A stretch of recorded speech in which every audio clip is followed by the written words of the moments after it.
I was just a compliance officer, invisible in my gray suit until a powerful man's lies pushed me to act.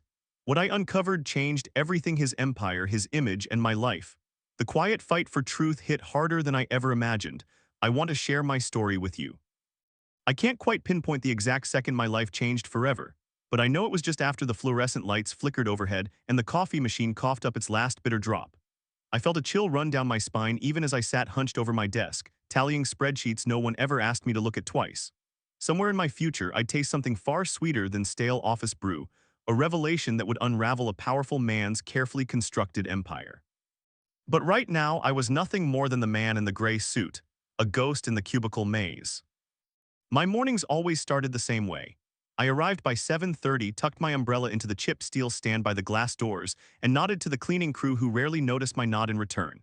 At 7:45, I'd pour exactly 3/4 of a cup of black coffee, no sugar, no cream, never too hot, never too cold. At 8:00, I'd power up my computer, open a dozen tabs: financial compliance logs, regulatory bulletins, municipal licensing records. I was the compliance officer for a small but stubbornly unprofitable investment advisory firm. The work felt endless and uninspiring, like reading a dictionary for the thousandth time, but I loved the details. The way numbers spoke if you listened closely, the faint pulse behind every transaction. People rarely spoke to me beyond the necessary. My boss, Karen Maxwell, would breeze past my cubicle, murmur something about due diligence or audit findings, then vanish into her corner office to gossip with the sales team. The salespeople themselves saw me as a nuisance, an obstacle between them and their million-dollar bonuses. But in the quiet of my cubicle, I was sovereign. Every hidden discrepancy, every letter buried in dusty files, was a breadcrumb waiting for someone patient enough to connect the dots. Then came the announcement, a visit from Mr. Alastair Hawke, the new chairman of Hawthorne Financial, our parent company's corporate giant. He was fresh off a scandal-free streak of political donations larger than our entire annual revenue. His reputation gleamed so brightly I could almost see my reflection in it if I ever looked up from my spreadsheets. The memo warned us to treat him with utmost deference and to ensure our department ran smoothly for his convenience. I folded that memo into a neat square and filed it away beside 100 others I'd never revisit. On the morning of his arrival, every corner of the office crackled with tension. The interns jittered like caffeine-fueled beetles, file cabinets slammed shut with theatrical force, and overhead lights shone so harshly they burned my retinas. By 9:30, Karen Maxwell was pacing outside my cubicle, phone pressed to her ear, shoulders tense as coiled springs. I offered a silent nod, but she only glared and disappeared behind her door. At precisely 10:00 a.m., the double glass door slid open and Hawk himself strode in. He wore a tailored suit that cost more than my entire wardrobe, and his shoes clicked against the marble floor like a metronome. I watched him from my corner, heart thumping, as he surveyed the room with the casual disdain of someone appraising cattle. His entourage, 3 assistants in identical navy suits, trundled behind him, each clutching tablets and portfolios like ceremonial swords. He paused at the water cooler, smirked at a nervous junior analyst, and made an offhand remark that sent her cheeks flaming. I knew that look. I'd practiced it in front of my bathroom mirror, the smile that said, "I have all the power and you're lucky I acknowledge your existence." But I'd never been on the receiving end of it until today. He hadn't laid eyes on me yet, but I felt the cold sweep of his judgment. I tucked a loose strand of hair behind my ear, tried to straighten the collar of my cheap shirt, and reminded myself to breathe. The clock ticked toward 10:15, the appointed time for his tour. Karen knocked on my cubicle wall, jarring me from my thoughts. "He's here," she hissed. "You're up first." My palms prickled with sweat as I stood, smoothed down my suit jacket, gray, unremarkable, just like me, and gathered my compliance reports in a neat stack. I glanced at the top sheet, a summary of our risk assessments, formatted in calm bullet points and elegant graphs, perfectly harmless. I prayed it would keep him distracted long enough for me to make it through without humiliation. He rounded the corner, eyes narrowed, fixing on me as though I were an insect buzzing through his grand hall. He stopped so abruptly that I nearly bumped into his polished Oxfords. He shifted his gaze to my report, then to me, then back to the report, as if contemplating whether I was worth his attention at all. I cleared my throat, voice dry but steady. "Mr. Hawke, welcome to our compliance division. I've prepared a brief overview of our quarterly findings." He raised one perfectly arched eyebrow and traced a fingertip along the edge of my report. "Quarterly findings," he repeated with a slow, mocking drawl. "Is that all?" The words sank through the room like stones. Behind him, his assistants shifted uneasily. I swallowed hard, met his gaze, and forced a smile. "I'd be happy to dive deeper into any section, sir." He turned away with a bark of laughter that echoed down the corridor. No, no, mister, he checked his tablet. Hemsworth, save it, I'm here for the real story, show me the big picture.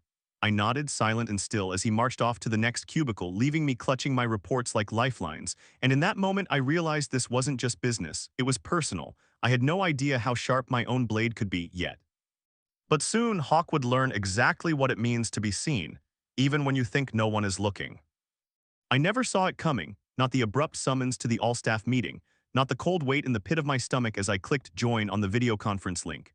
At 2:00 p.m. sharp, every screen in the office displayed Alistair Hawke's broad shoulders and shark-tooth grin, as if he owned the very electrons streaming into our cubicles. Behind him, Karen Maxwell sat stiff as a statue, her eyes darting between her notes and the camera. I imagined my coworkers tensed at their desks, fists gripping keyboards ready for the show. I just tried to steady my breathing. Good afternoon, everyone, Hawk said, voice smooth as oil. He scanned the gallery view, lips curling. Today we had a minor hiccup in our compliance submission deadline. Fortunately, I found the source of the delay. He paused so intentionally I could almost hear the collective intake of breath. Mr. Hemsworth, would you do the honors? My heart lurched. I looked down at the folder in my hands. Q3 compliance package, pages stamped with red approved stickers. I'd triple-checked every figure, every footnote. There was no margin for error. Sir, I began, but he stomped his foot like a toddler throwing a tantrum. Spare me the apologies, he snapped, voice magnified into a spotlight of humiliation. Our compliance report was 1 hour late, Mr. Hemsworth, 1 hour. At Hawthorne Financial, that's an eternity. He leaned forward so close that I could see a speck of dust on his cufflink. You were responsible for ensuring we met the deadline. You failed. Explain why. Silence stretched, thick as pudding, I swallowed.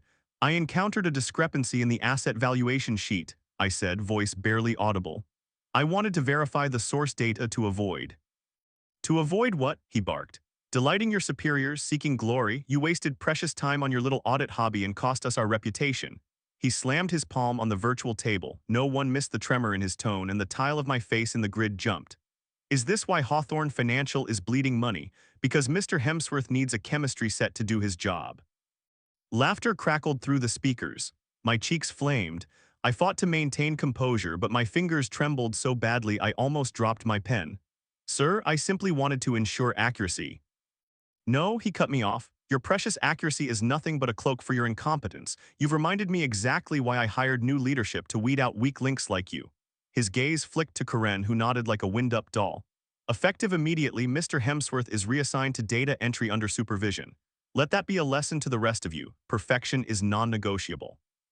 I heard gasps and the clicking of chairs as people leaned back slack-jawed. My promotion prospects evaporated in a single sentence.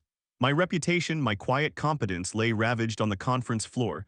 I stood, fists clenched so tight my knuckles whitened.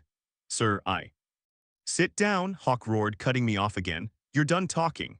He ended the meeting without so much as a courtesy goodbye. Screens went blank one by one until all that remained was the dull glow of my monitor and the sudden, crushing weight of everyone's eyes. I stared at the black screen until my vision blurred. A tense silence filled the room. Then, like a single drop of water in a still pond, a whisper. Did you hear that? Another. He's doomed. I clenched my teeth, heart hammering, every instinct screaming to vanish. But I remained rooted to my chair, small-town dreams splintering in my chest. I was exposed, vulnerable, stripped of dignity. Karen appeared at my cubicle moments later, eyes cold. Pack your things, she said. It will move your files, don't slow us down. She turned and snapped her fingers to summon an assistant, leaving me to gather my belongings as if I'd been fired for theft instead of efficiency. As I stuffed my knickknacks into a cardboard box, family photo, favorite mug, a leather-bound journal of scribbled observations, I could feel a fierce anger coiling inside me. Hawk thought he'd won.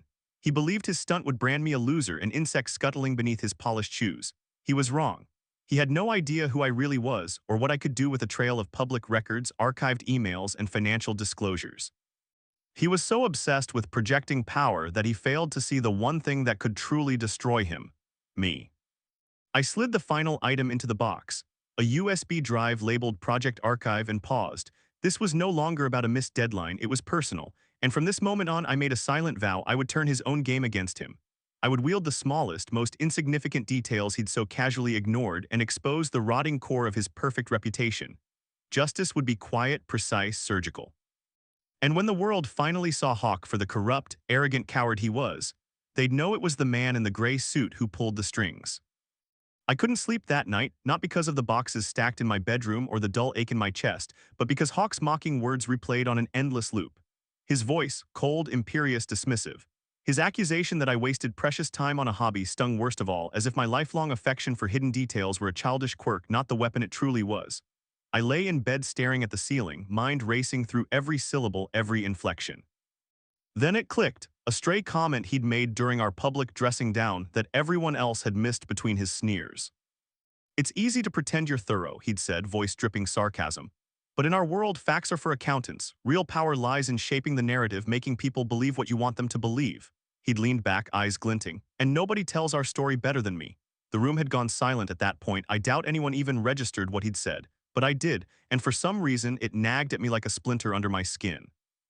I replayed the sentence over and over, trying to catch its precise meaning. Then I remembered Hawk was adamant about our firm's neutrality in political contributions. He'd bragged to the interns about how our compliance division had ensured zero political bias, zero unsavory affiliations. "We protect our reputation at all costs," he'd said. That claim always rang hollow in my head, because public records showed that Hawthorne Financial had quietly funneled money to obscure PACs with questionable agendas. I'd noticed it months ago, but I'd never connected the dots. At the time, it seemed another minor irregularity, nothing more than an overlooked footnote in a sea of financial disclosures. But now, fueled by humiliation, every detail glowed with potential. If Hawk really believed our compliance unit was just a sideshow, if he truly thought facts were for chumps, then exposing his secret donations would strike at his toughest armor, his pristine public image, and I had the means to do it. I glanced at the cardboard box on my dresser, my mug, my journal, my USB drive labeled Project Archive. That little drive contained years of research into obscure databases, public records, property deeds, old campaign filings, everything I'd collected in my free time. It was my real treasure trove, the hidden universe nobody else cared to explore. I rolled out of bed, grabbed my laptop, and settled at the kitchen table. My apartment was a perfect metaphor for my life, neat, unremarkable, efficient. The hum of the refrigerator was the only sound. The clock ticked louder than any city traffic. I opened my journal to the first blank page and scribbled 3 words: find the narrative. Underneath, I jotted Hawk's exact quote about shaping facts. Then I listed what I knew. Hawthorne Financial denied political bias. Public filings hinted at multiple 6-figure contributions to an unregistered PAC. The firm's official website boasted zero political involvement. Contradiction. That's all I needed. I dove into the PAC's filings, cross-referenced donor names, traced money flows through shell corporations. My fingers flew over the keyboard as patterns emerged. The PAC funded ads attacking a rising senator whose policies threatened Hawk's real estate interests. Several of those shell corporations linked back to properties owned by Hawthorne Holdings, a sister company of Hawthorne Financial. I paused, heart pounding. I was on to something. My palms were slick, my vision tunneled. I felt alive, more alive than I had in years. By 3 a.m., I'd amassed a folder of scanned documents, screenshots, and spreadsheet tabs. On a hunch, I dug deeper into archived emails, searching for correspondence between Hawk's private assistant and the PAC's treasurer. At first, nothing but spam and routine memos. Then, hidden beneath a string of congratulatory notes, I found an email chain with a subject line so innocuous I nearly scrolled past it. "Ray, scheduling breakfast." I clicked. There it was, an attachment with a cryptic file name that matched the shell corporation's name. Inside, a short memo in Hawk's handwriting: coordinate funding to influence candidacy. No code words, no weasel language, just naked admission of intent. I leaned back, letting the gravity of the discovery sink in. Hawk had lied to the entire world. His firm's neutrality was a facade, a PR stunt. He'd weaponized my own division's good name to cloak his political bribes, and every contribution had chain-linked back to him. This was the single devastating truth I needed, the linchpin of his false narrative. A smile spread across my face despite the exhaustion burning my eyes. I felt the spark of righteous power crackle through me. I imagined the look on Hawk's face when the world learned of his betrayal. I downloaded those emails onto the USB drive, encrypted them, and hid it in the pocket of my gray suit, the one he mocked so often. Then I leaned forward, fingers poised over my keyboard, and drafted an email to a journalist I'd been following, one known for precise exposés. Subject line: are you interested in the biggest political scandal of the year? I attached a single PDF, the memo in Hawk's handwriting. As my finger hovered over send, I hesitated for a heartbeat. Could I really do this? Then Hawk's mocking laughter echoed in my mind. I pressed the button. The email shot into cyberspace, spinning out like a stone skipping across water. I closed my eyes, feeling the weight leave my shoulders and a fierce clarity settle in its place. The hunt was over, now came the execution. And this time it would be precise, surgical, utterly unforgettable. I settled back into my cubicle the next morning as if nothing had changed, but inside my mind was already racing through 1,000 scenarios. My reassignment to data entry was a blessing in disguise. Fewer distractions, fewer prying eyes, endless rows of raw data waiting to be reassembled. I opened my dual monitors, logged into the public records portal, and typed Hawthorne Holdings into the search bar. The moment the results populated, I felt that familiar spark in my chest. I was home. The first breadcrumb was buried in a property deed from 2017. Hawthorne Holdings had quietly purchased an off-market warehouse in a blue-collar district, ostensibly for storage, yet city zoning documents labeled it as non-commercial research. Curious. I downloaded the PDF, added it to my Hawk profile folder, and cross-referenced the warehouse address with campaign filings. Sure enough, the unregistered PAC that surfaced in the memo had leased that very building for strategy sessions. The rent payments lined up with the PAC's biggest quarterly infusion, exactly $450,000 in wire transfers, each timestamped within minutes of the firm's internal fund transfers marked reserve allocation. I jotted these details in my journal: property deed, research label, warehouse lease, PAC funding, financial match, timestamp alignment. Next, I traced the PAC's treasurer, a Shell Corporation executive named Vivian Shaw, through corporate registration records. Shaw's address on file was a glossy high-rise condo downtown. I pulled the condo's property taxes, saw the annual dues jump by $75,000 the same year the warehouse was leased. Another match. I scrolled through sidewalk photos, spotted a for lease sign that never changed.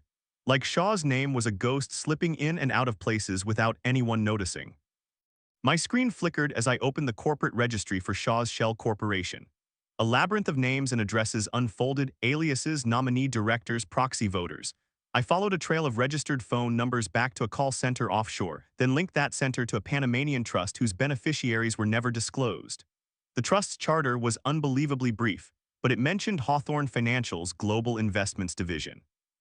I traced the charter amendment date alongside an internal memo from my own project archive drive, an email chain discussing alternative funding channels. That memo referenced Project Lion's Den.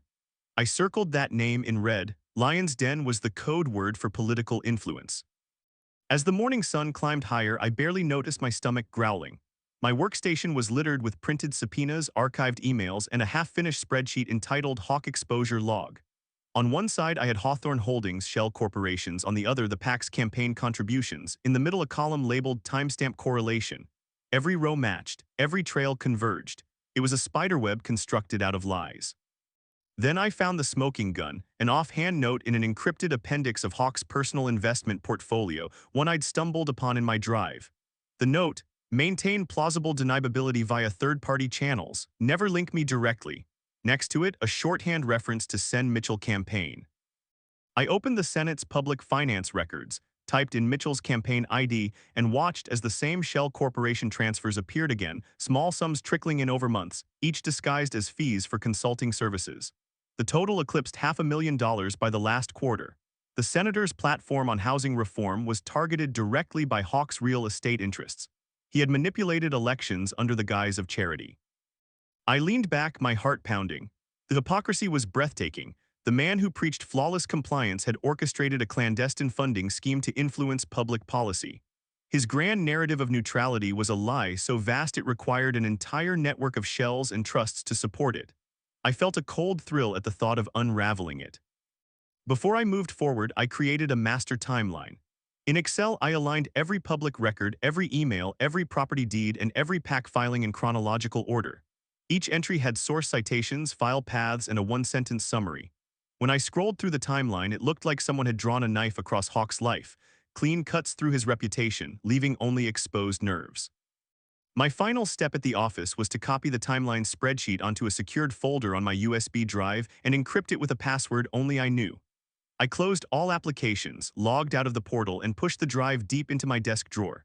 To everyone else, I was Mr. Hemsworth, the data clerk, silent, obedient, unremarkable. But behind the veneer, I held the blueprint of Hawk's downfall. At home that evening, I reviewed the evidence one last time. I printed the timeline, stapled supporting documents in logical sequence, and photographed each page with my phone. I arranged the photos in a message to the journalist, summarizing the narrative. Hawthorne Financial's veneer of neutrality masks a $1.2 million clandestine influence operation, traced through shell corporations, off-market properties, and encrypted memos. I attached the photos, hit send, and watched the delivered notification blink. I closed my laptop and leaned back, the adrenaline ebbing into a quiet satisfaction. I had connected the dots, one spreadsheet cell at a time, exposing the massive hypocrisy cloaked in Hawk's carefully curated image. Now the world would see what I saw, that the man in the gray suit wasn't an insect to be crushed, but a ghost in the machine, the only one who noticed the true story hiding in plain sight. I found it in the most unlikely place, an archived folder buried beneath 3 layers of encryption on my USB drive, labeled Hawk Personal. I'd stumbled across it weeks ago but dismissed it as trivial until last night when Hawk's old mantra about shaping narratives ricocheted in my mind. I dug deeper and unearthed a single PDF called Philanthropy Impact Report.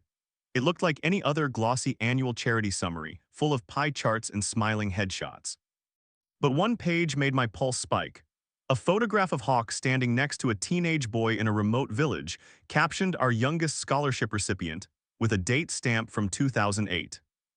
I remembered Hawk telling the interns about his rags-to-riches origin story, that he funded his education through merit-based scholarships and scholarships he now paid forward. It was his moral high ground, the cornerstone of his public persona, self-made titan who never forgot his humble beginnings. Everyone drank that Kool-Aid, but the photo told a different story when I zoomed in. On the boy's wrist was a brand new digital watch, the same model retailing for $75 in 2008. Yet local reports said the village had no electricity grid until 2012, making it impossible for anyone there to charge such a device. No electricity, no watch. That meant the image was staged at best and likely created with a rented generator and a professional photographer.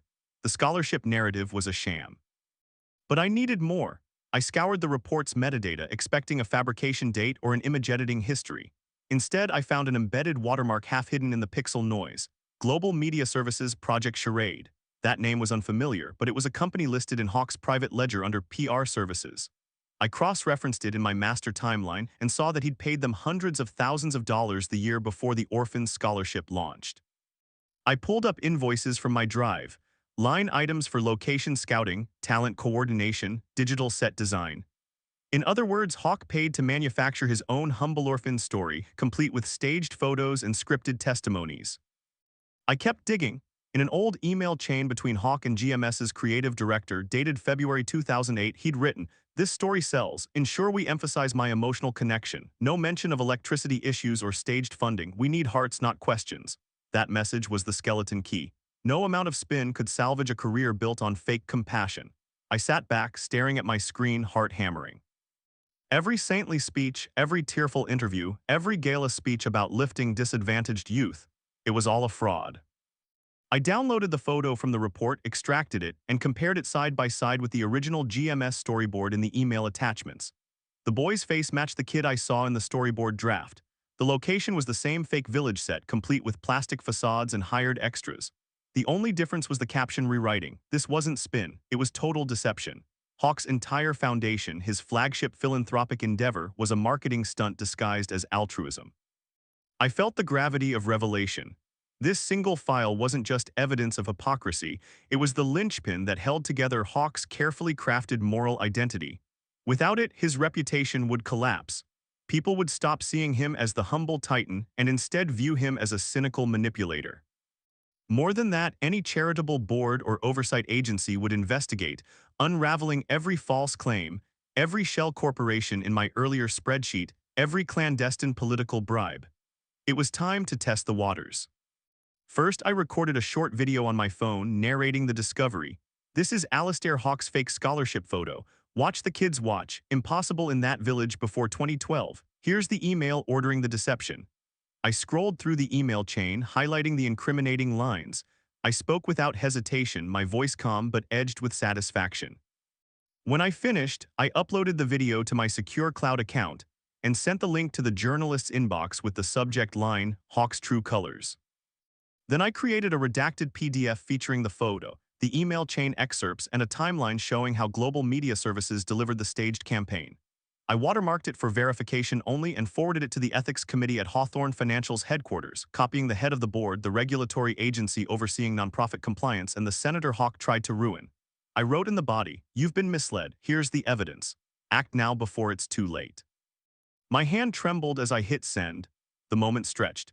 Then notifications pinged, the journalist confirming receipt and promising to begin undercover verification, the ethics committee acknowledging a confidential inquiry, the senator's office asking for more details. I exhaled a slow release of tension I hadn't realized I'd been holding. In that instant, I felt something shift, the tide turning in my favor. I closed my laptop, leaned back, and stared at the ceiling for a long moment. The man in the gray suit had found his skeleton key, and with it, the power to unlock the truth behind Hawk's pristine facade. Soon the world would see the man he really was, an actor in a grand fake, not the hero he sold himself to be. I allowed myself a small, dark smile. Justice, at last, was within my grasp. I spent the next afternoon staring at my inbox as if it held my fate. Every new message had my heart racing, but none were mine. My draft hovered open on the screen, a single-sentence email with an attachment, the redacted PDF proving Hawk's fake scholarship photo and his own email ordering the deception. No flourishes, no explanations beyond the headline. "This destroys Alistair Hawk's moral authority." Beneath it, a link to the cloud folder with unedited originals. Who to send it to? The Senator Hawk tried to undermine was an option, but she already had my tip and would go through official channels. Too slow. I needed someone with both motive and muscle, someone who would unleash the story like a bomb first and ask questions later. That person was Marcus Reed, CEO of Redwood Capital, a ruthless financier who'd quietly been vying for Hawk's seat on the National Economic Council. Reed thrived on public spectacle, and he loved to see a rival's reputation crumble. I typed Reed's anonymous address, an old burner email I'd scraped from a data leak into the to field. In the subject line I wrote, "Proof of Hawk's greatest lie." Then I attached the PDF titled "Scholarship Smoking Gun PDF." I didn't say a single thing about who I was or why I'd chosen him. The evidence alone would speak volumes. I paused, staring at the send button. Fear and exhilaration tangled in my chest. If Reed reacted too violently, he might trace the source. If he leaked it too gently, Hawk might contain the damage. I needed just the right spark. I pictured Reed's hawkish eyes scanning the PDF, feeling the thrill of discovery and the promise of vengeance. Blind luck or perfect timing, either way the dominoes would fall. My finger hovered over send for a heartbeat, then I clicked. The email disappeared into the digital ether. My heart pounded so hard I could hear it. A notification popped up. Message sent. I stared at it a beat longer, then closed the window. I knew I had to erase every trace. I opened the command prompt, typed in the scripts I'd memorized for secure deletion, shred the PDF from disk, wipe the email logs, purge the browser cache. Each command required precise syntax. Any typo in my activity would linger in the network logs. I executed the shred commands on my USB drive, Hawk Evidence folder. It vanished in a swirl of progress bars. I cleared my browsing history, cookies, and form data with a secure wipe tool. Then I went into my email client's hidden directories and deleted the sent folder entries using the same secure delete protocol. My hands trembled as I watched the progress meter climb. Lines of code scrolled past, each one whispering, "Gone." 5 minutes later, the terminal returned to a blinking cursor. I shut down my computer. No trace of the email, no cached attachment, no draft files. My screen went black. I sat in the silence, waiting for a sign. My mind replayed everything: the humiliation, the research, the photography metadata, the staged village, the masked boy's watch. All of it had led to this moment. I wondered if Reed would have the patience to verify the documents, or if he'd pounce instantly, setting his PR machine loose. Either way, Hawk's empire of lies was about to fracture. I rose from my desk, heart still hammering, and walked to the window. The city sprawled below, indifferent skyscrapers glinting in the late afternoon sun. Soon that gleam would turn toxic for Hawk. The man who believed facts were for chumps had just been robbed of the most fundamental one, his own integrity. Behind me, the office buzzed with routine chatter, sales targets, budget planning, small talk about weekend plans. No one suspected the storm I'd unleashed. No one sensed the tremor about to ripple through the highest echelons of power. I gathered my things and slipped out of the office with quiet resolve, a phantom in the corporate halls. As I stepped onto the street, I felt a calm certainty. I'd done what needed to be done. The story was out of my hands now, coursing through email servers and whisper networks, waiting for Reed's call to action. In the coming hours, Hawk would learn that the man in the gray suit was nobody's insect, and that true power lay in the quiet precision of a well-timed reveal. It started with a notification ping on my phone as I sat in a cafe nursing a lukewarm latte. At first, I thought it was another marketing blast from Hawthorne Financial until I saw the headline, Explosive Leak Rocks Hawks Empire. My pulse spiked. I tapped the link and scrolled, eyes widening with each paragraph. Redwood Capital's CEO, Marcus Reed, had published an open letter on his firm's website accusing Alastair Hawke of orchestrating a fake philanthropy campaign to launder political bribes. He posted the photo of the boy in the village, side by side with the storyboard draft showing hired extras, along with Hawke's own email demanding the deception. The evidence was irrefutable, and Reed was gleefully welcoming investigators from the SEC, the Nonprofit Oversight Council, and half a dozen major news outlets. The article rippled through social media like wildfire. My phone vibrated with group chat alerts and DMs from former colleagues wondering if the rumors were true. Talk radio hosts replayed the damning memo, dissecting every line of Hawke's instructions to never mention electricity.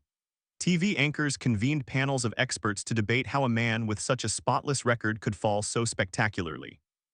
I watched live footage of Hawke's marble lobby, once a fortress of power, now a swarm of reporters and camera crews.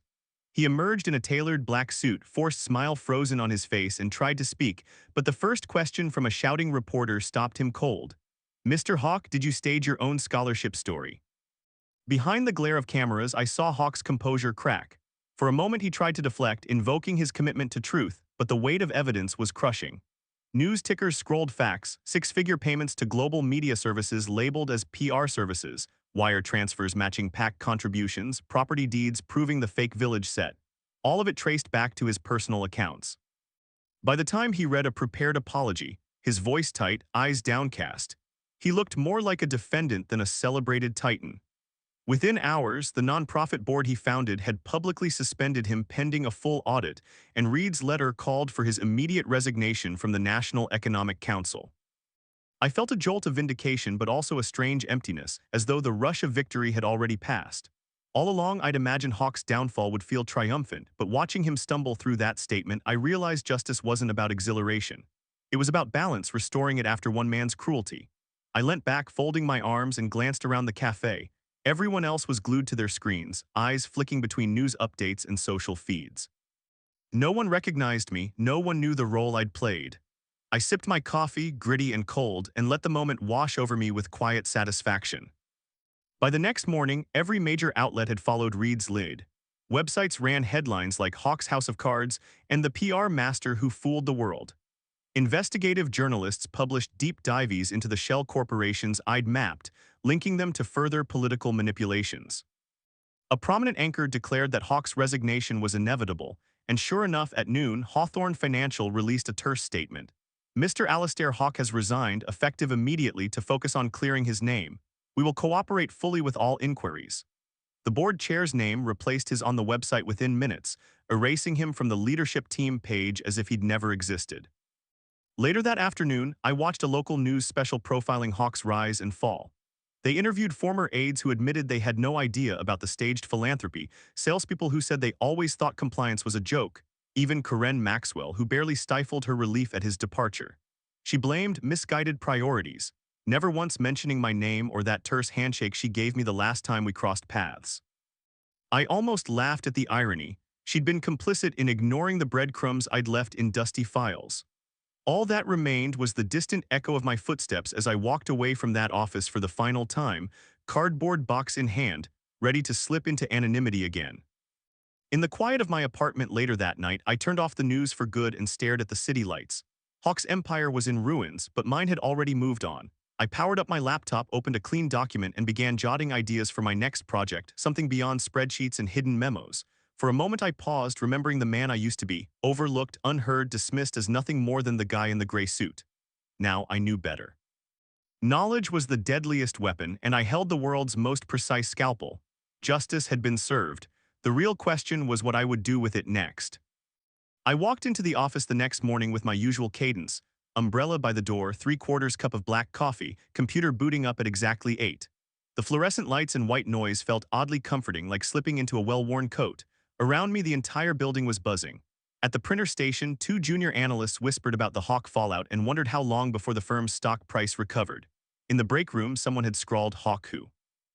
On the dry erase board next to the schedule for Donut Friday, I smiled politely as I passed, but no one looked twice at the man in the gray suit. Corinne Maxwell emerged from her office, phone in hand, pacing like a caged animal. She shot me a look sharp, calculating, then returned to her conversation with the head of HR about reassessing our compliance protocols. I stood at my desk, placed my coffee mug in its usual spot, no chips, no slogans, just plain ceramic, and opened my spreadsheet application. The first cell on the risk assessment sheet blinked at me. Numbers and bullet points, regulatory bulletins, municipal records, all the same drab colors and neat columns. It was the only world that felt safe. My phone vibrated once in my pocket, a text from an unknown number, "You did good." I typed back a simple thanks and left it at that. No one needed to know who'd sent it. I was the ghost that walked among them, the silent force behind last week's explosion. Hawk's absence was the only sign of my handiwork. I poured my coffee, held the mug close, and inhaled the bitter aroma. It tasted like victory tempered by routine. Around me, the staff chatted about the scandal's latest twists, regulators probing every Shell account, the nonprofit oversight council demanding interviews, Reed boasting about his decisive exposé. They debated whether Hawk might face prison time or simply retreat into obscurity. No one suspected that the man orchestrating this drama sat 2 desks down from them, eyes glued to compliance logs instead of news feeds. By mid-morning, an email from corporate lit up the collective inbox. All hands meeting at 3 p.m. discussing strategic response to recent events. I opened it absently, noting the carefully chosen words, strategic response, recent events. No apology, no mention of Hawk's name. They were already pivoting, selling stability while the world watched them rebuild. I closed the email and minimized the window, my heart steady, my purpose fulfilled. Lunch brought an accidental brush with some colleagues in the elevator. They spoke in hushed tones about the ethics committee's crucial witness. I nodded at them, offering a sympathetic frown. "Tough times, huh?" I said. One of them laughed nervously. "Yeah, but let's hope the new chairman can steer us right." I squeezed in between them, ears hungry for gossip, but their focus stayed on Hawk's replacement, not the silent guardian in their midst. Back at my desk, I found a small package tucked between my computer keyboard and my stapler. Inside was a plain notebook and a ballpoint pen, no name, no note. I flipped open the cover to the first page, New Beginnings. Beneath, someone had scrawled in neat handwriting, "Keep looking." I sat for a moment, staring at the blank lines, awaiting my thoughts. Then I set the notebook beside my ledger and glanced at my screensaver, a serene mountain lake, untouched and still. The juxtaposition made me smirk. At precisely 2:59 p.m., I saved my work, closed all applications, and stood. My coffee mug was empty. I carried it to the sink in the break room, rinsed it quickly, and set it to dry. My footsteps echoed through the corridor as I made my way to the conference room for the all-hands. My colleagues saw me enter and shifted slightly, but no one greeted me with special deference. I was just another compliance officer, indispensable in function but invisible in personality. The meeting began with a slide deck outlining the company's response framework, charts, timelines, action items. I watched the new chairman's confident baritone as he reassured everyone that our integrity remains intact. Faces nodded, pens scribbled. Somewhere between slide 12 and 14, I caught my own reflection in the projector's glass edge, quiet, unreadable, composed. He had no idea I'd been the architect of that very integrity being tested. When the meeting adjourned, I returned to my cubicle. My inbox was calm again, my spreadsheets untouched. I sat down, opened a fresh compliance log, and scrolled through the entries. I added a note in the margin about verifying a vendor's license renewal next quarter. Routine, mundane, perfect. I reached for my coffee mug, now dry and spotless, filled it halfway with water from the cooler, and took a slow sip. A small, contented sigh escaped me.